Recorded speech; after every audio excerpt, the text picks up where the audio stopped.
नमस्कार दोस्तों, मैं हिम्मत सेठ एक बार फिर आपके साथ आया हूँ। महावीर समता संदेश यूट्यूब चैनल से हूँ मैं, और आप देख रहे हैं महावीर समता संदेश का यूट्यूब चैनल। दोस्तों, आज बात करेंगे आरिफ मोहम्मद खान की, बिहार में के राज्यपाल की और बिहार की सियासत की। आरिफ मोहम्मद खान अभी तक केरल के राज्यपाल थे, आपको पता ही है, और अब वो बिहार के राज्यपाल होंगे, क्योंकि बिहार में एक सियासी आदमी चाहिए था नरेंद्र मोदी जी को। और 2025 की मतलब इसी साल अक्टूबर, नवंबर, दिसंबर में बिहार के चुनाव होने वाले हैं विधानसभा के। और जिस तरह की राजनीति बिहार में चल रही है वो सारे ही रिकॉर्ड तोड़ रही है। और आरिफ मोहम्मद खान की बात इसलिए भी करना चाहते हैं कि उन्होंने भी राज्यपाल रहते हुए जिस तरह की भूमिका उनको लेनी चाहिए वो न लेकर के पूरी तरह केंद्र के एजेंट के रूप में, या कहूँ नरेंद्र मोदी के एजेंट के रूप में काम किया केरल में भी। और अब बिहार तो अभी शुरू हुआ है, लेकिन शपथ नहीं ली उसके पहले भी जो काम किए हैं वो ऐसे ही लग रहे हैं। उसके पहले की पूरी बातचीत शुरू करें, मैं आपसे अपील करना चाहता हूं कि अगर आपने हमारे चैनल को सब्सक्राइब न किया है, महावीर समता संदेश यूट्यूब चैनल को, तो सब्सक्राइब कर दें, बेल आइकन दबाना न भूलें। वीडियो अच्छे लग रहे हैं तो लाइक करें और फॉरवर्ड करें, अपने दोस्तों को बताएं, मित्रों को बताएं, अपने परिजनों को बताएं, परिवार के जनों को बताएं। और कमेंट बॉक्स में जाएं, कमेंट लिखें, सुझाव दें। आपके कमेंट और सुझाव हमें और बेहतर करने की ओर अग्रसर करेंगे। तो दोस्तों, ये आरिफ मोहम्मद खान का थोड़ा सा परिचय मैं आपको करा दूं पहले, उसके बाद बिहार की राजनीति पर बात करेंगे। तो आरिफ मोहम्मद खान जो है 1951 में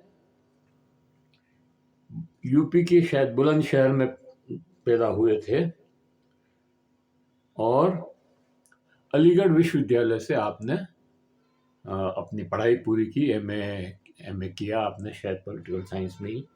और वहाँ पर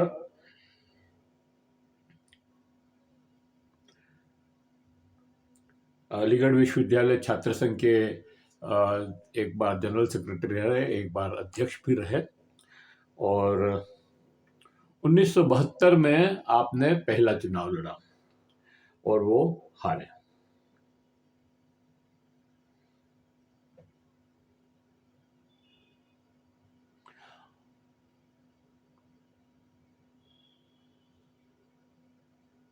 सतहत्तर में पहली बार ये भारतीय क्रांति दल से चुनाव लड़ा था। ये भारतीय क्रांति दल पहले चरण सिंह जी की पार्टी हुआ करती थी यूपी के अंदर। 72 के बाद ही बनाई थी शायद उन्होंने। और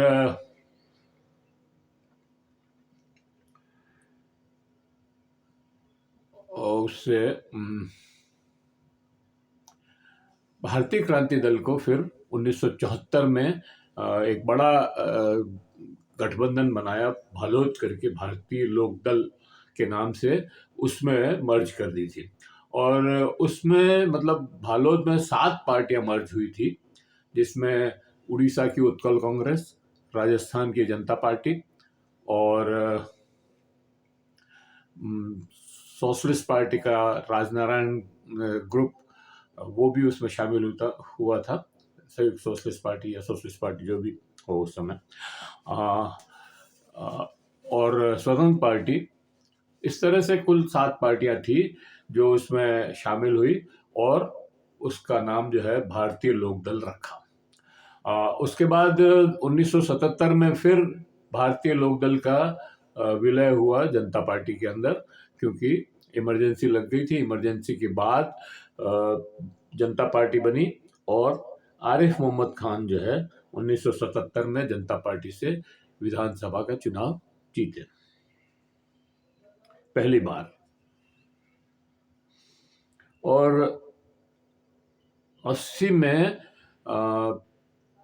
आरिफ मोहम्मद खान ने पलटी मारी और कांग्रेस में चले गए। कांग्रेस में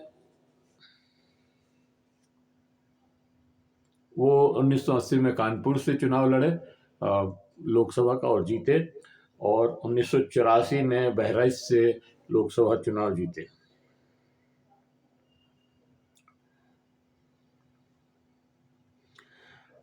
और 1986 में फिर, चूंकि आपको पता ही है कि वीपी सिंह जी ने संयुक्त जन मोर्चा बना करके कांग्रेस छोड़ दी थी, और राजीव गांधी पे बोफर्स के बहुत सारे आरोप लगे थे, बोफर्स तोपों के। उस समय दलाली लेने की और इस तरह की बातें हुई थी। तो आरिफ मोहम्मद खान ने उस पार्टी को छोड़ना ही ठीक समझा। 1986 में उन्होंने उस पार्टी को छोड़ दी और जनता दल बना, उसमें जनता दल में शामिल हो गए। तो 1946 में जो खैर वो जो शाहबानो का जो तलाक का केस था, वो कांग्रेस मतलब सरकार हार गई थी और सरकार ने फिर उसको बदल दिया, पार्लियामेंट से अध्यादेश ला करके, और फिर उसको बिल को पास करवा लिया। उसको बहाना बना करके आरिफ मोहम्मद खान ने पार्टी बदली। लेकिन वास्तविकता ये थी कि उनको लग गया था कि अब राजीव गांधी और कांग्रेस मेरे उपयोग की नहीं रही, इसलिए उन्होंने जनता पार्टी में शामिल हो गए और 84 का और 89 में जो है जनता पार्टी से चुनाव लड़े और फिर जीते।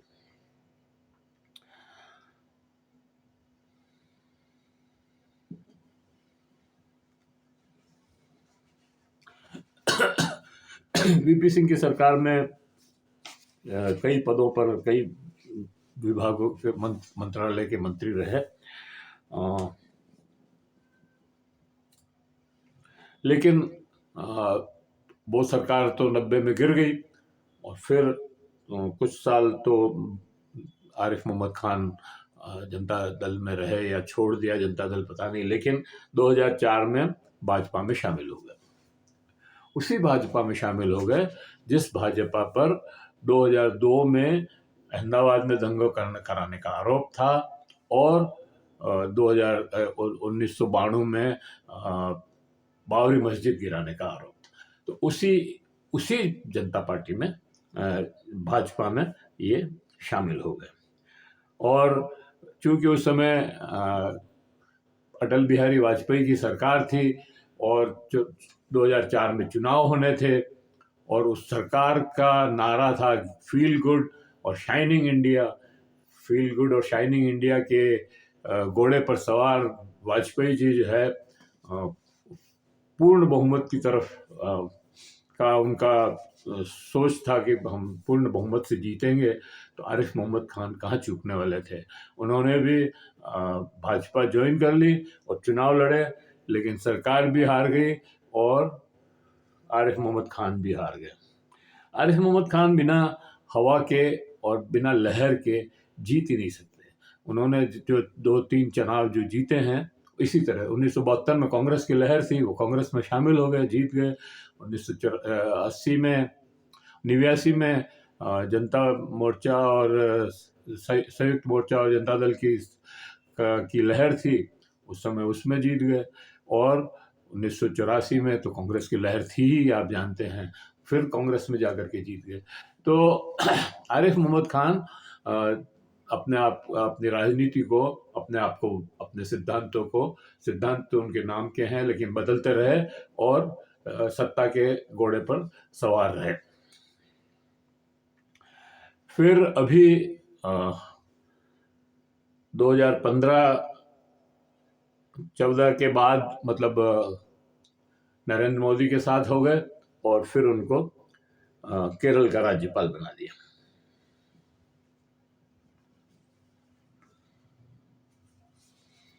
केरल के राज्यपाल बनाने के बाद उन्होंने केरल के राज्यपाल के रूप में वो ही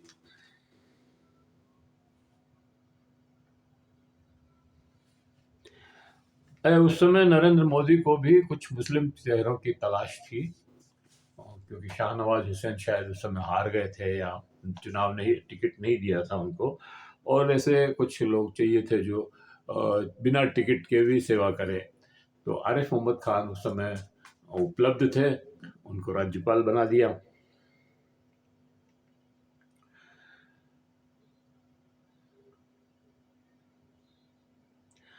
और राज्यपाल बनने के बाद कभी ऐसा नहीं लगा कि आरिफ मोहम्मद खान चौधरी चरण सिंह और वीपी सिंह और कांग्रेस के कैंपों में ट्रेंड होकर के आए हैं। वो बिल्कुल भाजपा के आरएसएस के कार्यकर्ता हों उसी तरह से उन्होंने काम किया और वहाँ की सरकार को जगह जगह अड़ंगे लगाए। जैसे बिहार में, बंगाल में जगदीप धनखड़ साहब ने लगाए थे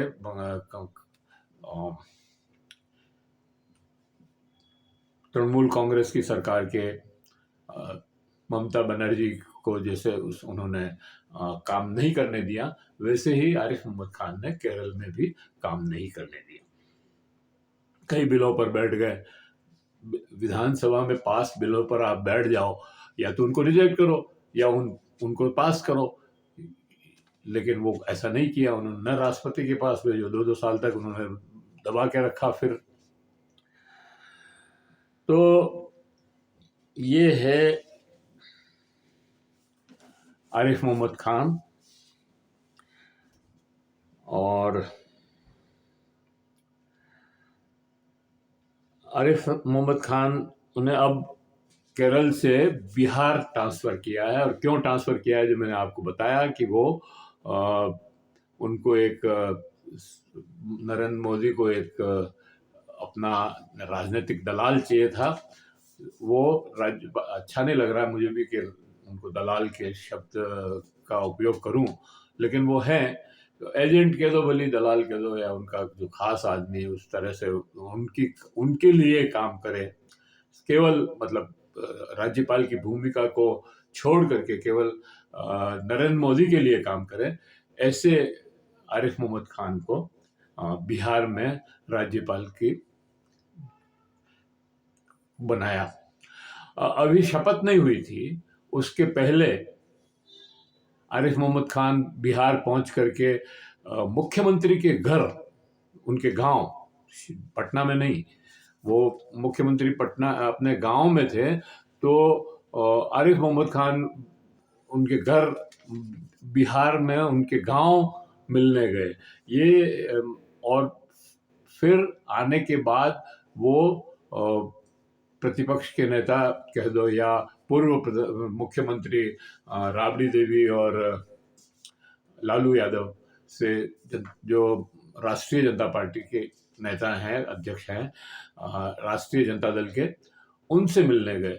मतलब ये एक अजूबा है कि राज्यपाल इसके पहले पूरे लोकतंत्र के इतिहास में 75 साल के अंदर, 76 साल 78 साल में कभी भी कोई राज्यपाल जो है किसी मुख्यमंत्री के घर या प्रतिपक्ष के नेता के घर पे ऐसे मिलने नहीं गया। जैसे आरिफ मोहम्मद खान, एक रिकॉर्ड बनाया मतलब आरिफ मोहम्मद खान ने।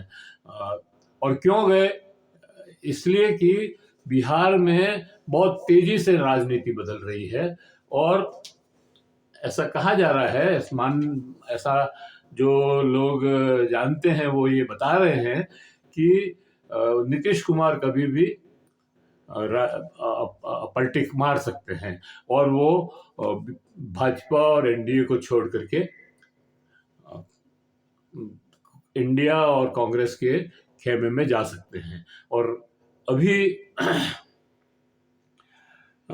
तो नरेंद्र मोदी का कोई मैसेज लेकर के आए वो देने के लिए, क्योंकि मुख्यमंत्री अपने निवास पे या पटना में नहीं थे, इसलिए उनके घर जाकर के मिलके वो मैसेज दिया, और इधर लालू यादव को उनके घर जाकर के वो मैसेज दिया। दोनों को एक मैसेज प्रधानमंत्री की तरफ से भेजा गया, ऐसा कहते हैं लोग, मुझे नहीं मालूम कि क्या सत्य है इसमें, लेकिन ऐसा कहा जा रहा है कि उनके मैसेज लेके आए थे, उन मैसेज को देने गए। आज शपथ हुई है अभी, और उसके पहले बिहार के राज्यपाल से विपक्ष के नेता तेजस्वी यादव भी मिले, और बिना किसी अपॉइंटमेंट के ये भी मुलाकात हुई। तो ये एक नए तरीके के राज्यपाल की भूमिका में आप देखेंगे इनको, आरिफ मोहम्मद खान को। और 10 महीने हैं अभी चुनाव में, आप देखिए कि किस तरह का रंग रूप इस चुनाव का, इस राजनीति का होता है।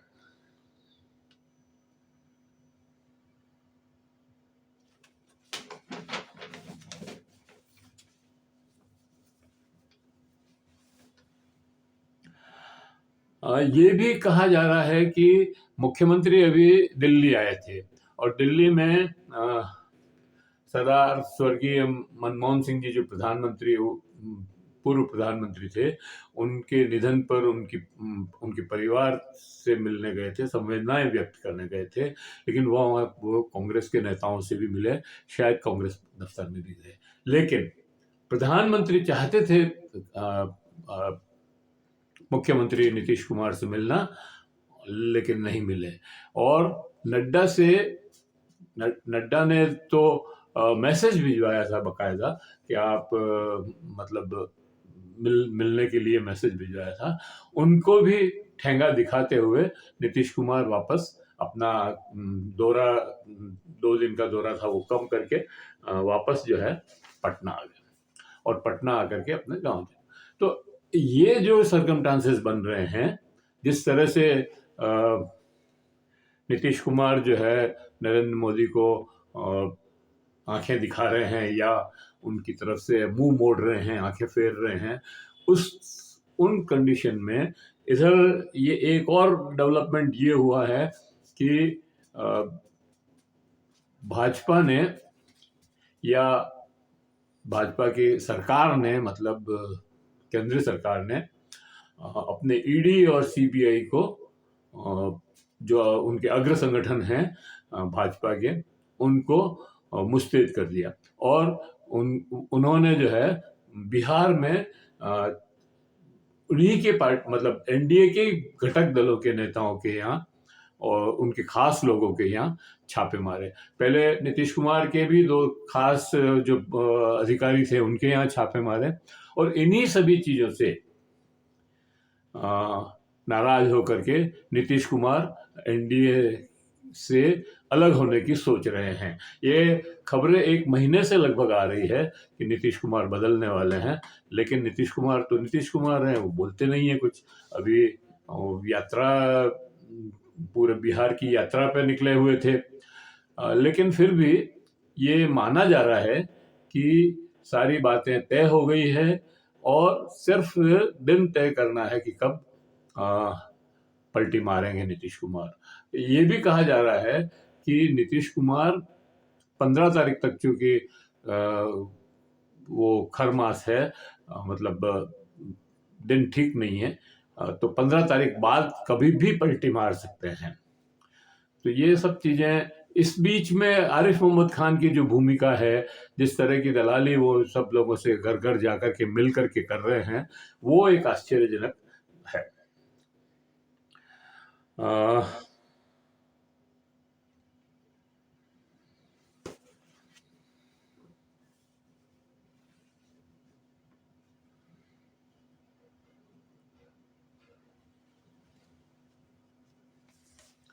एक बात ये भी कही जा रही है कि ये जो नीतीश कुमार हैं, इनको ये बात समझ में आ गई है कि अगर अभी नहीं संभले तो नीतीश कुमार को भी शिंदे बनाया जा सकता है। जैसे एक नाथ शिंदे को महाराष्ट्र में किया कि उनके नाम पर चुनाव लड़ा, उनके फेस को आगे करके चुनाव लड़ा और चुनाव होने के बाद उनको अलग कर दिया और अपना मुख्यमंत्री बना दिया। उसी तरह से बिहार में भी नीतीश कुमार के फेस पर चुनाव लड़ने की बात तो वहाँ के बिहार के भाजपा अध्यक्ष और उप मुख्यमंत्री कह चुके हैं कि हम जो है बिहार में तो नीतीश कुमार ही हमारा नेता है और उन्हीं के फेस पर चुनाव लड़ेंगे। लेकिन चुनाव के बाद क्या होगा ये नीतीश कुमार को समझ नहीं है। मतलब वो ये समझ रहे हैं कि उसके बाद मुझे हटा सकते हैं। कि पिछली बार भी चिराग मॉडल के माध्यम से उनको हटाने की कोशिश की थी, लेकिन चिराग मॉडल ज़्यादा डेंट नहीं कर पाया। डेंट किया, काफ़ी डेंट किया, लेकिन फिर भी इस तरह की स्थितियां बनी कि वो अकेले सरकार नहीं बना सकते थे, या नीतीश कुमार को माइनस करके भाजपा सरकार नहीं बना सकती थी, इसलिए दोनों मिलकर के सरकार बनाई। अब अगर नीतीश कुमार के साथ भाजपा मिलकर चुनाव लड़ती है तो वो इस परिस्थितियां खत्म हो जाएगी और नीतीश कुमार को माइनस करके भी चुनाव भाजपा सरकार बना लेगी। इसलिए नीतीश कुमार अभी से पलटी मारने की सोच रहे हैं।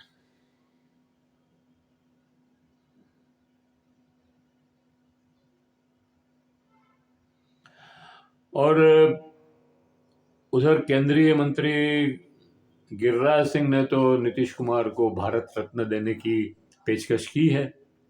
कहा है कि इनको और बीजू पटनायक के लड़के जो हैं उड़ीसा में, उनको भारत रत्न दे करके राजनीतिक संन्यास दिला दिया जाए।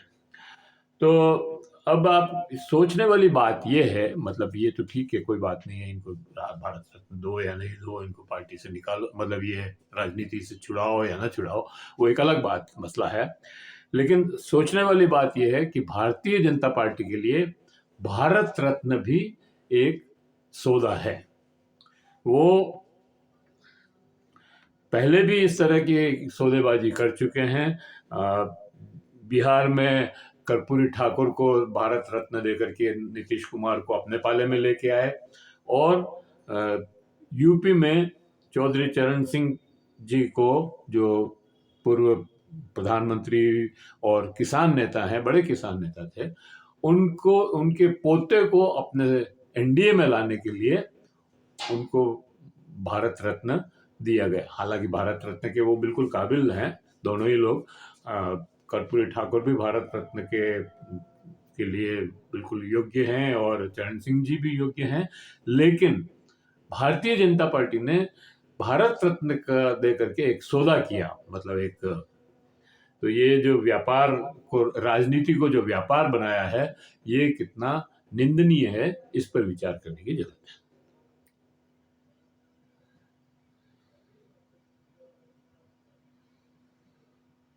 मतलब देश का जो सर्वोच्च सम्मान है भारत रत्न, उस पर भी राजनीति, उससे, उसके थ्रू राजनीति, उसके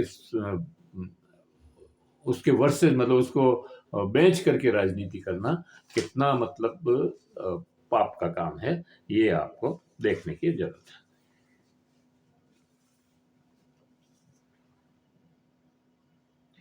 बिहार से बहुत खबरें आ रही है, लेकिन कंफर्म नहीं हो रही है, और अब किसी को भरोसा भी नहीं है, क्योंकि नीतीश बाबू तो पलटू चाचा ही हो गए हैं।